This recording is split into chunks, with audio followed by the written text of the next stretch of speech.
बहुत समय पहले की बात है। मगध राज्य के एक छोटे से गांव में एक युवक रहता था। नाम था आनंद। वह बुद्धिमान था, पर उसका स्वभाव बहुत चंचल था। किसी ने कुछ कह दिया तो तुरंत प्रतिक्रिया दे देता।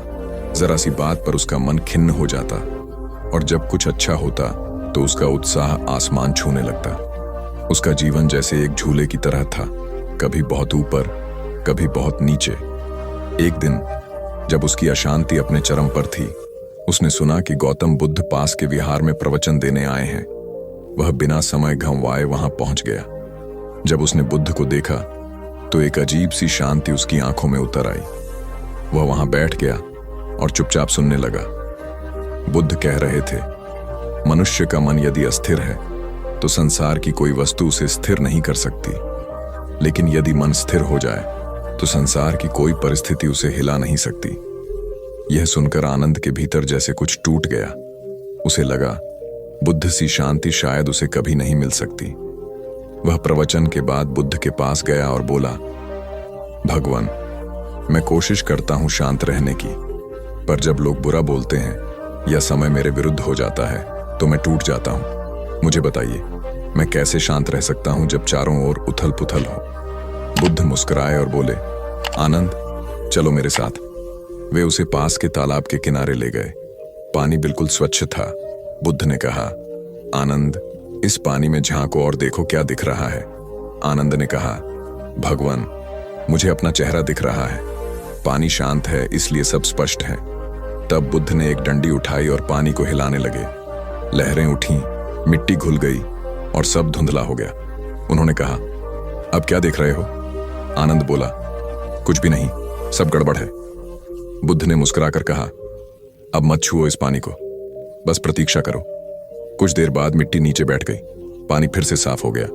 बुद्ध बोले, आनंद, यही तुम्हारा मन है। जब तुम किसी बात से विचलित होते हो तो मन में विचारों की धूल उठती है।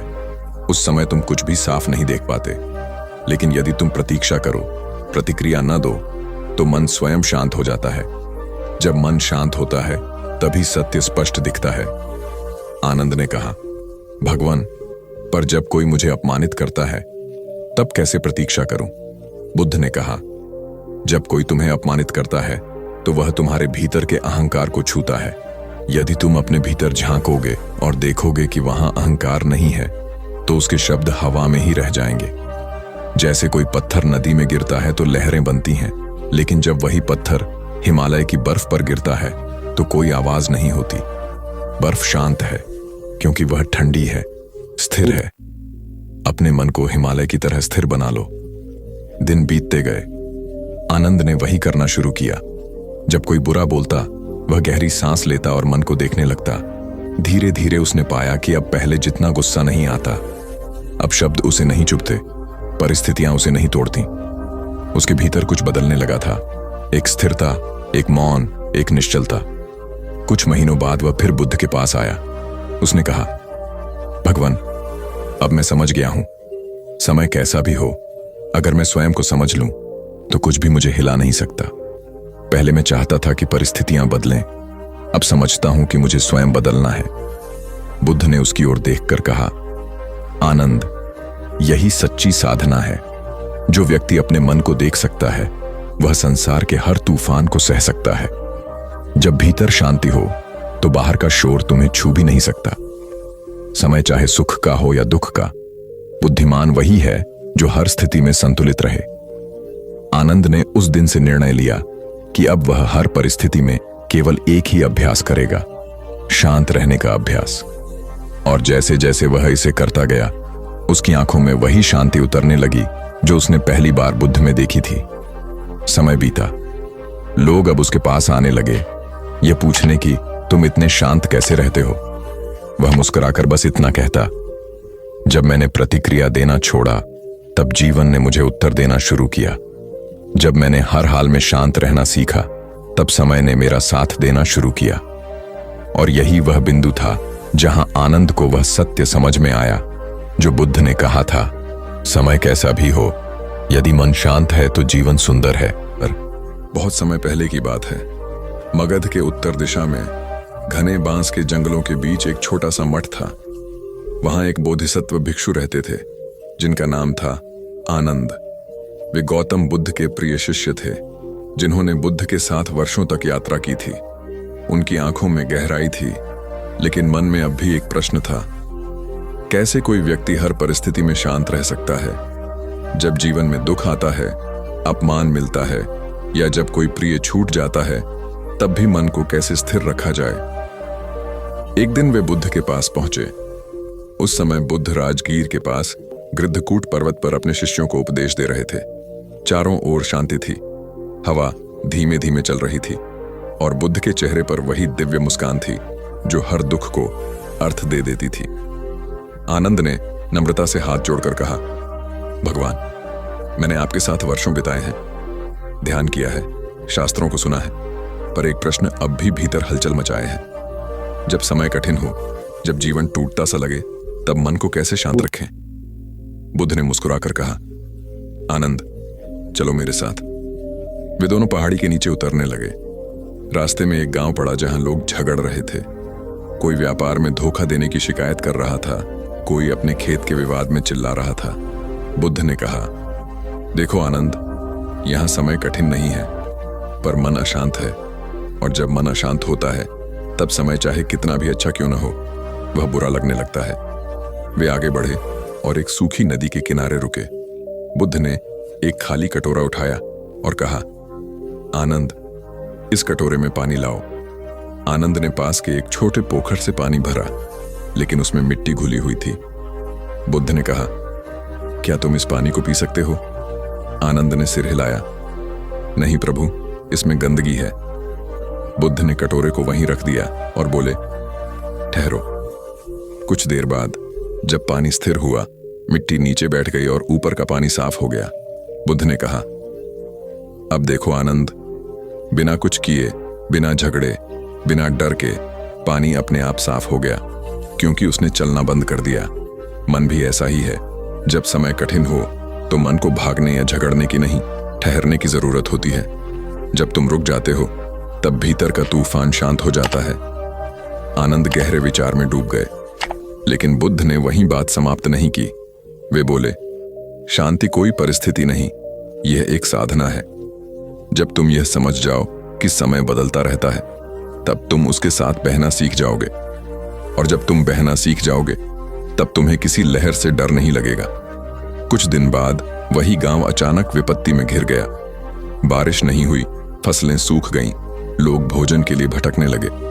आनंद ने देखा कि लोग अब और अधिक क्रोधित, भयभीत और निराश हो गए हैं। वह बुद्ध के पास दौड़कर गए, प्रभु, लोग भूख से मर रहे हैं, बच्चे रो रहे हैं, सबका धैर्य टूट चुका है, ऐसे में शांति कैसे रखी जा सकती है? बुद्ध ने कहा, आनंद, जब आग लगती है तब पानी लाने वाला व्यक्ति ही उसे बुझा सकता है। जो आग में कूदकर और आग में ही घुल जाता है, वह और आग फैलाता है। इसीलिए जब समय कठिन हो, तब जो व्यक्ति शांत रहता है वही संसार को संभाल पाता है। उन्होंने आनंद को एक कथा सुनाई। बहुत पहले एक गांव में दो किसान रहते थे। दोनों की फसलें सूख गईं। पहला किसान हर दिन आसमान को कोसता, भाग्य को गालियां देता और अंत में हार मान गया। दूसरा किसान सुबह सुबह नदी पर जाता, मिट्टी में बीज डालता, पेड़ों के नीचे पानी जमा करता और आशा रखता कि कभी न कभी बारिश आएगी। महीने बीत गए और एक दिन बादल उमड़े, वर्षा हुई। पहले किसान के खेत में कुछ न उगा, लेकिन दूसरे किसान के खेत में हरियाली छा गई। जानते हो क्यों? आनंद, क्योंकि उसने अपने मन को शांत रखा। जिसने मन को स्थिर रखा, वही तूफान के बाद नई फसल बो सका।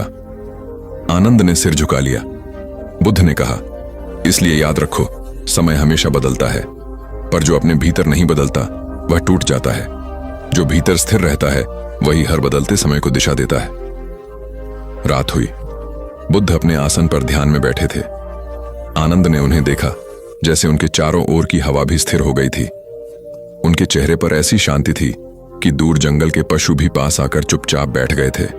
वह दृश्य आनंद के मन में बस गया। अगली सुबह जब बुद्ध और आनंद यात्रा पर निकले तो मार्ग में एक महिला मिली जो अपने पति की मृत्यु पर रो रही थी। आनंद का हृदय द्रवित हो उठा, लेकिन बुद्ध उसके पास जाकर बोले, बहन, तुम्हारा दुख तुम्हारी स्मृति में है, वास्तविकता में नहीं। जीवन क्षणभंगुर है, मृत्यु उसका हिस्सा है। जब तुम इसे स्वीकार कर लोगी तब तुम्हें शांति मिल जाएगी। महिला ने रोते हुए कहा, क्या दुख में भी शांति संभव है? बुद्ध ने उत्तर दिया, हाँ, जैसे गहराई में जाने पर समुद्र की लहरें नहीं पहुंचती, वैसे ही जो अपने भीतर उतर जाता है वहां कोई तूफान नहीं पहुंच सकता। दिन बीतते गए। आनंद अब समझने लगे थे कि बुद्ध की हर शिक्षा केवल शब्द नहीं थी, वह अनुभव थी। उन्होंने एक दिन बुद्ध से कहा, प्रभु, अब मैं समझने लगा हूं कि शांत रहना किसी पलायन का नाम नहीं, बल्कि अपने भीतर की शक्ति को पहचानना है। बुद्ध ने मुस्कुराकर कहा, सही कहा आनंद, जब तुम अपने भीतर का दीपक जलाते हो तब अंधेरा चाहे कितना भी घना क्यों ना हो, वह कुछ नहीं बिगाड़ सकता। वे दोनों एक बार फिर यात्रा पर निकले। इस बार मार्ग में एक राजकुमार मिला जो अपने पिता के विरुद्ध विद्रोह करने जा रहा था। उसकी आंखों में आग थी, क्रोध था और गर्व भी। उसने बुद्ध से कहा, मैं अन्याय के विरुद्ध हूं, मुझे युद्ध करना ही होगा। बुद्ध ने उसकी ओर देखकर कहा, यदि तुम्हारा युद्ध भीतर की अशांति से है तो जीत तुम्हारी होगी, पर यदि तुम्हारा युद्ध दूसरों को बदलने के लिए है तो हार निश्चित है, क्योंकि जब तक तुम अपने भीतर की आग को नहीं बुझाओगे तुम बाहर की आग को कभी नहीं रोक पाओगे। राजकुमार मौन हो गया। कुछ क्षणों बाद उसने तलवार नीचे रख दी और कहा, मैंने अब तक दूसरों से युद्ध किया, पर असली युद्ध तो अपने भीतर के तूफान से है। आनंद ने देखा कि वह क्रोधित युवक अब एकदम शांत हो गया था। बुद्ध ने कहा, यही है परिवर्तन की शुरुआत। जब व्यक्ति अपने भीतर शांति पा लेता है तब संसार भी उसे शांत दिखाई देने लगता है। रात का समय था। बुद्ध और आनंद नदी के किनारे बैठे थे। चांदनी में पानी ऐसे चमक रहा था जैसे आत्मा में झिलमिलाता प्रकाश। आनंद ने पूछा, प्रभु, क्या कभी आपके जीवन में ऐसा समय नहीं आया जब आपने शांति खो दी हो? बुद्ध ने उत्तर दिया, आया था आनंद। जब मैं सिद्धार्थ था तब मेरे भीतर भी प्रश्न थे, क्रोध था, दुख था, पर जब मैंने जाना कि समय का स्वभाव बदलना है तब मैंने उससे लड़ना बंद कर दिया। तब से समय चाहे कैसा भी आया मैंने उसे देखने का काम किया, उससे लड़ने का नहीं। आनंद ने पूछा, तो क्या यही शांति है? बुद्ध बोले, हाँ, शांति कोई स्थान नहीं, यह दृष्टि है। जो व्यक्ति हर घटना को समझकर स्वीकार कर लेता है वह कभी विचलित नहीं होता। जैसे कमल कीचड़ में खिलता है वैसे ही शांत व्यक्ति कठिनाइयों के बीच भी खिला रहता है। समय बीता। बुद्ध के निर्वाण के बाद आनंद अक्सर वही उपदेश दोहराते, समय कैसा भी हो शांत रहना सीखो। लोग उनसे पूछते, कैसे? और वे मुस्कुराकर कहते, जैसे नदी अपने रास्ते में आने वाले पत्थरों को देखकर रुकती नहीं, वैसे ही मन को भी रुकना नहीं चाहिए, उसे बस बहना चाहिए अपने भीतर के विश्वास के साथ। धीरे धीरे उनकी यह शिक्षा दूर दूर तक फैल गई। लोगों ने सीखा कि कठिनाइयां शत्रु नहीं, शिक्षक हैं, और जो व्यक्ति उन्हें शांत मन से सुनता है वही जीवन का असली अर्थ समझ पाता है। कहते हैं, आनंद के अंतिम दिनों में जब वे ध्यान में बैठे तब उनके शिष्य ने पूछा, गुरुजी, क्या अब भी कोई भय शेष है? आनंद ने मुस्कुराकर कहा, अब नहीं, क्योंकि मैंने वही सीखा है जो बुद्ध ने कहा था, समय कैसा भी हो शांत रहना सीखो। जब भीतर शांति होती है तब बाहर कुछ भी तुम्हें छू नहीं सकता। इतना कहकर उन्होंने आंखें बंद की। हवा में एक गहरा सन्नाटा छा गया, जैसे स्वयं प्रकृति भी ध्यान में डूब गई हो। पेड़ों की शाखाएं झुक गईं और आसमान में चांद धीरे से उभरा। ऐसा लगा जैसे पूरी सृष्टि कह रही हो, समय बीत जाएगा, ऋतु बदल जाएगी, पर जो शांत रहना सीख लेता है वही सच्चे अर्थों में मुक्त हो जाता है। और इस प्रकार बुद्ध का वह वचन, समय कैसा भी हो शांत रहना सीखो, सिर्फ एक उपदेश नहीं रहा बल्कि जीवन का अमर मंत्र बन गया। वह मंत्र जो सिखाता है कि तूफान से लड़ना नहीं, उसे देखना सीखो, दुख से भागना नहीं, उसे समझना सीखो, क्योंकि जब तुम हर स्थिति में स्थिर रहना सीख लेते हो तब संसार तुम्हें नहीं हिला सकता, तुम संसार को दिशा देने लगते हो। बहुत समय पहले की बात है। कपिलवस्तु के पास एक छोटे से गांव में अनिरुद्ध नाम का युवक रहता था। अनिरुद्ध देखने में सुंदर था, बुद्धिमान था और जीवन में आगे बढ़ने की तीव्र इच्छा रखता था। लेकिन उसका एक स्वभाव ऐसा था जो उसे भीतर से खोखला कर रहा था। वह हर परिस्थिति में बेचैन हो जाता था। अगर चीजें उसकी इच्छा के अनुसार नहीं होती तो उसका मन अशांत हो उठता था। कोई कुछ कह देता तो वह पल भर में तिलमिला जाता। अगर कुछ अच्छा हो भी जाए तो वह भविष्य की चिंता में डूब जाता, कहीं यह सब खत्म ना हो जाए। उसकी बेचैनी इतनी बढ़ गई थी कि रातों की नींद गायब हो गई। दिन में काम करते हुए भी मन में उथल पुथल रहती। कभी वह सोचता कि दुनिया उसे समझती क्यों नहीं, कभी उसे लगता कि शायद जीवन ही उसके खिलाफ है। एक दिन उसकी माँ ने कहा, बेटा, तुम बुद्ध के प्रवचन सुनने क्यों नहीं जाते? कहते हैं जो उनके पास जाता है वह मन की शांति पाता है। अनिरुद्ध हंस पड़ा। माँ, शांति तो अमीरों की चीज है। मेरे जैसे व्यक्ति को तो जीवन की चिंता ही खा जाती है। पर माँ की ममता ने उसे बांध लिया। अगले दिन सुबह सुबह वह बुद्ध के आश्रम की ओर चल पड़ा। सूरज उग रहा था, ओस की बूंदें पत्तों पर चमक रही थीं और हवा में एक अजीब सी ताजगी थी। पर अनिरुद्ध के भीतर अब भी तूफान चल रहा था। जब वह वहां पहुंचा तो देखा कि बहुत से लोग बुद्ध के चारों ओर बैठे हैं। सबके चेहरों पर एक अनोखी शांति थी, जैसे किसी ने उनके मन से सारी हलचल खींच ली हो। बुद्ध का चेहरा निर्मल था, आंखों में ऐसा सन्नाटा कि उसे देखकर भी मन में शांति उतरने लगे। अनिरुद्ध धीरे धीरे आगे बढ़ा और बोला, भगवान, मेरा मन बहुत अशांत है। मैं हर बात पर क्रोधित हो जाता हूँ। हर छोटी बात मेरे मन में बवंडर मचा देती है। मुझे बताइए, मैं कैसे शांत हो सकता हूँ? बुद्ध मुस्कुराए। उन्होंने कहा, अनिरुद्ध, चलो मेरे साथ। वे दोनों पास के झील की ओर चल पड़े। झील का पानी सुबह की धूप में चमक रहा था। बुद्ध ने कहा, अब इस झील में एक पत्थर फेंको। अनिरुद्ध ने झील में एक बड़ा पत्थर फेंका। पानी में लहरें उठी, छपाछप की आवाज आई। बुद्ध बोले, अब झील में अपना चेहरा देखो। अनिरुद्ध ने पानी में झांका, लेकिन उसे अपना चेहरा स्पष्ट नहीं दिखा। लहरों में वह टूटा फूटा, डगमगाता दिखाई दे रहा था। बुद्ध ने कहा, अब प्रतीक्षा करो। कुछ देर बाद लहरें शांत हो गईं। पानी स्थिर हुआ। अब झील में अनिरुद्ध का चेहरा साफ दिखाई दे रहा था। बुद्ध बोले, जब पानी अशांत होता है तब उसमें कुछ भी स्पष्ट नहीं दिखता। उसी तरह जब तुम्हारा मन अशांत होता है तब तुम सत्य, प्रेम, अवसर या समाधान कुछ नहीं देख पाते। तुम्हारा गुस्सा, डर और चिंता उसी पत्थर की तरह है जो मन की झील में उछाल मचा देते हैं। लेकिन अगर तुम प्रतीक्षा करना सीख जाओ, खुद को स्थिर रखना सीख जाओ, तो हर चीज अपने आप साफ दिखाई देने लगती है। अनिरुद्ध ने धीरे से पूछा, लेकिन भगवान, अगर परिस्थितियां ही गलत हों, अगर लोग मुझे चोट पहुंचाए? बुद्ध ने कहा, समय हमेशा वैसा नहीं रहेगा जैसा तुम चाहते हो। कभी वह तुम्हारे पक्ष में होगा, कभी नहीं।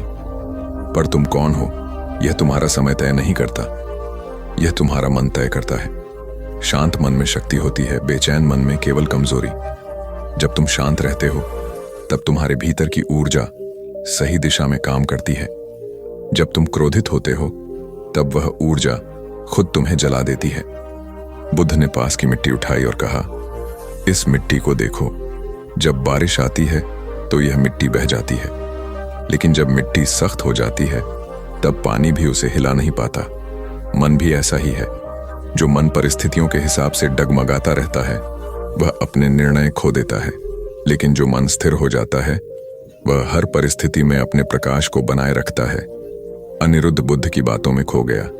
उसे लगा जैसे कोई उसके भीतर छिपे गहरे सत्य को छू रहा हो। उसने महसूस किया कि उसकी बेचैनी का कारण दुनिया नहीं, उसका अपना मन है। बुद्ध ने उसे एक कार्य दिया।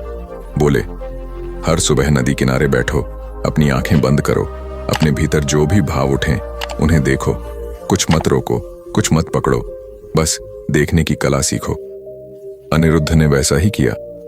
शुरू के कुछ दिन बहुत कठिन थे। जैसे ही वह बैठता, मन में सैकड़ों विचार आते। आज क्या होगा? वह व्यक्ति ऐसा क्यों बोला? मेरे साथ ही ऐसा क्यों होता है? लेकिन बुद्ध की बातें याद आती। बस देखो, वह विचारों को आने जाने देता। धीरे धीरे कुछ हफ्तों बाद उसने महसूस किया कि उसका मन अब पहले जैसा उग्र नहीं रहा। जो बातें पहले उसे भड़का देती थीं, अब वे जैसे कहीं दूर से गुजर जाती थीं। एक दिन गांव में अकाल पड़ा। लोग चिंतित हो उठे, लेकिन अनिरुद्ध के चेहरे पर अब भी एक सुकून था। लोगों ने पूछा, तुम इतने शांत कैसे हो सकते हो? चारों ओर भय है, भूख है, असुरक्षा है। अनिरुद्ध ने मुस्कुराकर कहा, मैंने सीखा है कि भय भी एक लहर है। अगर मैं उससे लड़ूंगा तो वह और बड़ी हो जाएगी, लेकिन अगर मैं उसे देखने लगूंगा तो वह धीरे धीरे शांत हो जाएगी। मैंने जाना है कि शांति कोई परिस्थिति नहीं, यह तो एक अभ्यास है। जब बुद्ध को यह समाचार मिला कि अनिरुद्ध अब गांव के लोगों को भी धैर्य सिखा रहा है, तो वे मुस्कुराए और बोले, देखो, एक बेचैन मन अब दूसरों के लिए दीपक बन गया है। यही सच्ची साधना है। दिन बीतते गए। अनिरुद्ध अब बुद्ध के प्रमुख शिष्यों में से एक बन चुका था। एक दिन उसने बुद्ध से पूछा, भगवान, क्या शांति हमेशा बनी रह सकती है? क्या कभी ऐसा क्षण नहीं आता जब मन फिर से विचलित हो जाए? बुद्ध ने कहा, अनिरुद्ध, जीवन एक झील नहीं, एक नदी है। उसका प्रवाह चलता रहेगा, कभी शांत, कभी उग्र। लेकिन जब तुम इस बात को समझ जाते हो कि तुम जल नहीं, जल को देखने वाले हो, तब कोई भी लहर तुम्हें डुबो नहीं सकती। जीवन में तूफान आएंगे, लेकिन तुम्हारा मन किनारा बन सकता है। उस दिन के बाद से अनिरुद्ध ने एक संकल्प लिया, मैं परिस्थितियों से नहीं, अपने मन से जीतूंगा। वर्षों बाद जब वह वृद्ध हुआ, तो भी उसके चेहरे पर वही शांति थी। लोग कहते थे, अनिरुद्ध के पास बैठने से ही मन शांत हो जाता है। और जब कोई उससे पूछता कि उसने यह कैसे सीखा, तो वह मुस्कुराकर कहता, मैंने केवल एक बात समझी, समय कैसा भी हो, अगर तुम शांत रहना सीख जाओ तो समय तुम्हें झुका नहीं सकता। कहा जाता है, बुद्ध के उपदेशों में सबसे कठिन यही था, शांत रहना, क्योंकि मनुष्य अपने मन के साथ जीना नहीं जानता। वह उसे बदलना चाहता है, उसे दबाना चाहता है या उससे भागना चाहता है। लेकिन जो व्यक्ति अपने मन को देखना सीख लेता है, वही जीवन के रहस्य को समझ पाता है। बुद्ध कहते थे, जैसे कमल कीचड़ में भी खिला रहता है, वैसे ही जागृत मनुष्य दुहक और संघर्ष के बीच भी शांत रहता है। शांत रहना कमजोरी नहीं, यह सबसे बड़ी ताकत है। क्योंकि जब तुम शांत होते हो, तब तुम अपने भीतर के प्रकाश को महसूस कर सकते हो। वही प्रकाश तुम्हें दिशा देता है, निर्णय देता है और तुम्हें उन ऊंचाइयों तक ले जाता है जहां भय, क्रोध और अशांति की पहुंच नहीं होती। और शायद इसी सत्य के कारण बुद्ध के शब्द आज भी गूंजते हैं, समय कैसा भी हो, शांत रहना सीख जाओगे तो तुम्हारा मन कभी नहीं हारेगा। कहते हैं, जब व्यक्ति अपनी परिस्थितियों को नहीं, अपने मन को साध लेता है, तब पूरा ब्रह्मांड उसके पक्ष में हो जाता है। क्योंकि शांत मन से उठी प्रार्थना सबसे शक्तिशाली होती है और शांत मन से लिया गया निर्णय कभी गलत नहीं होता। अनिरुद्ध की कहानी यहीं समाप्त नहीं होती। एक दिन एक युवक उसके पास आया जो अपने जीवन से हार चुका था। उसने पूछा, गुरुदेव, मैं क्यों असफल हो रहा हूं? क्यों मेरी मेहनत का फल नहीं मिल रहा? अनिरुद्ध ने मुस्कुराकर वही झील दिखाई जहां कभी बुद्ध ने उसे पत्थर फेंकने को कहा था। बोला, तुम्हारी मेहनत सही है, लेकिन तुम्हारा मन उस झील जैसा है जब उसमें पत्थर गिरा था। तुम अपने भीतर अशांति लेकर काम करते हो। पहले मन शांत करो, फिर दुनिया से कुछ मांगो। जब भीतर सुकून होगा, तब बाहरी दुनिया उसका प्रतिबिंब बनेगी। वह युवक वर्षों बाद सफल व्यापारी बना और उसने एक मंदिर बनवाया उस झील के पास जहां बुद्ध और अनिरुद्ध की स्मृति आज भी जीवित है। वहां आने वाले हर व्यक्ति को एक ही वाक्य लिखा मिलता है, समय कैसा भी हो, शांत रहना सीखो, क्योंकि शांति ही वह शक्ति है जो तुम्हें अंधेरे में भी मार्ग दिखाती है। और जब हवा झील के जल को हल्का सा हिलाती है, तो लगता है जैसे बुद्ध की आवाज अब भी बह रही हो। शांत रहो, क्योंकि हर तूफान का अंत भी सन्नाटे में ही होता है। बहुत समय पहले की बात है। मगध राज्य के घने जंगलों के बीच एक शांत और पवित्र स्थान था, जहां गौतम बुद्ध अपने शिष्यों के साथ निवास करते थे। चारों ओर हरियाली थी, हवा में मंद सुगंध थी और सुबह की पहली किरण जब झील पर पड़ती थी तो ऐसा लगता था जैसे प्रकृति खुद ध्यान में लीन हो। उस स्थान पर हर दिन सैकड़ों लोग आते थे, कोई ज्ञान की खोज में, कोई दुख से मुक्ति की आशा में, और कोई केवल एक नजर बुद्ध को देखने की लालसा में। एक दिन वहां एक युवक आया। नाम था सुधन। उसका चेहरा थका हुआ था, आंखों के नीचे काले घेरे थे और चाल में एक अजीब बेचैनी थी। वह बुद्ध के पास पहुंचा और बोला, भगवान, मैं नींद नहीं ले पाता। मेरा शरीर थक जाता है, पर मेरा मन कभी नहीं रुकता। मैं करवटें बदलता रहता हूं, लेकिन चैन नहीं मिलता। ऐसा लगता है जैसे मैं सोता नहीं, बस अंधेरे में खो जाता हूं। बुद्ध ने मुस्कुराते हुए उसे देखा। उनकी मुस्कान में वही शांति थी जो पूरे वातावरण में फैल जाती थी। वे बोले, सुधन, क्या तुम जानते हो कि नींद केवल आंखों का बंद होना नहीं, बल्कि आत्मा का विश्राम है? युवक ने सिर झुका लिया। वह जानता था कि उसे अब अपने प्रश्न से भी गहरा उत्तर मिलने वाला है। बुद्ध ने कहा, आओ, आज रात तुम यहीं रुको, लेकिन सोने से पहले मैं तुम्हें एक कहानी सुनाऊंगा। वह कहानी उस नींद के रहस्य को समझाएगी जो शरीर से नहीं, बल्कि मन से जुड़ी है। शाम हुई। पेड़ों की छांव में शिष्य एकत्र हुए। हवा ठंडी थी और वातावरण में मंत्रोच्चार की धीमी गूंज थी। बुद्ध ने कहना आरंभ किया, बहुत समय पहले एक राजकुमार था। नाम था अनुराग। उसके पास सब कुछ था, महल, धन, वैभव और हर सुख। लेकिन हर रात जब वह अपनी रेशमी बिस्तर पर लेटता तो नींद उससे दूर भाग जाती। वह सोचता रहता, अगर कल युद्ध हुआ तो क्या होगा? अगर राज्य छिन गया तो क्या होगा? अगर लोग मुझसे दूर चले गए तो? वह करवटें बदलता, पर नींद नहीं आती। समय के साथ उसकी आंखों की चमक खो गई। उसका मन चिड़चिड़ा हो गया। उसने वैद्यों को बुलाया, औषधियां मिली, लेकिन कुछ लाभ नहीं हुआ। एक दिन वह जंगल की ओर निकला। वहां उसने एक साधु को देखा जो पेड़ के नीचे ध्यान में बैठा था। साधु के चारों ओर मधुमक्खियां भिनभिना रही थीं, पक्षी चहक रहे थे, पर उसका ध्यान अडिग था।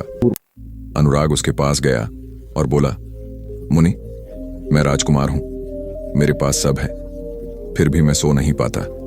आप मिट्टी पर बैठकर भी इतने शांत हैं, इसका रहस्य क्या है? साधु ने आंखें खोली और मुस्कुराते हुए कहा, राजकुमार, तुम सो नहीं पाते क्योंकि तुम्हारा मन जागता है, भय से, लालच से और भविष्य की कल्पनाओं से।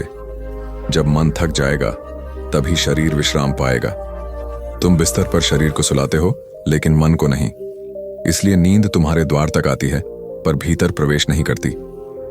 राजकुमार ने पूछा, तो मैं क्या करूं? साधु ने कहा, सोने से पहले हर रात अपने मन को धन्यवाद दो। अपने दिन के सभी क्षणों को याद करो। किससे मिले, क्या कहा, क्या पाया, क्या खोया। जो भी हुआ उसे स्वीकार करो। किसी के प्रति द्वेष न रखो, किसी से उम्मीद न रखो। बस इतना कहो, आज का दिन पूरा हुआ, अब मैं इसे छोड़ रहा हूं। जब तुम ऐसा करोगे तब मन शांत होगा, और जब मन शांत होगा तब नींद तुम्हें ढूंढ लेगी। बुद्ध ने सुधन की ओर देखा और बोले, सुधन, यही नींद का रहस्य है।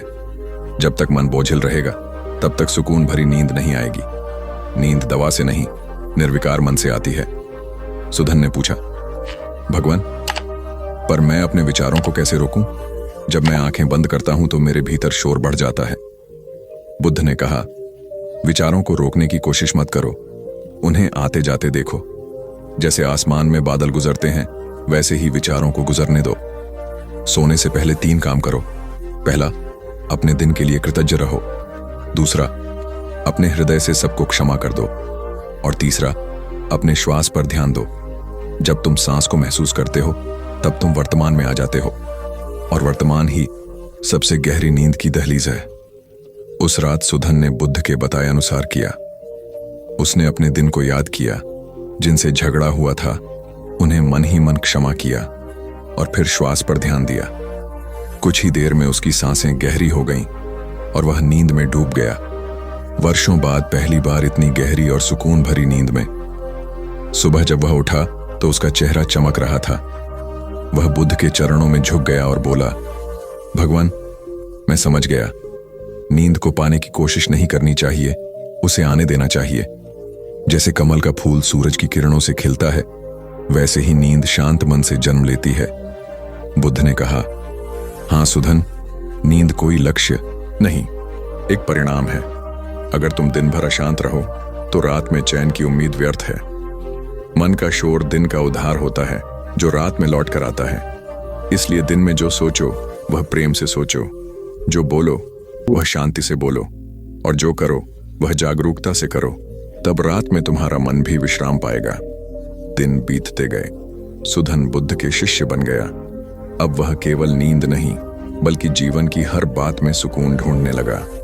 उसने देखा कि जो व्यक्ति अपने भीतर की बातों को स्वीकार कर लेता है उसे बाहर का संसार परेशान नहीं कर सकता।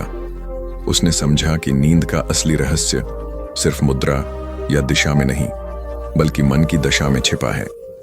एक दिन बुद्ध ने सभी भिक्षुओं को एकत्र किया और कहा, मनुष्य सोने से पहले जो सोचता है वही उसके सपनों का रूप बनता है।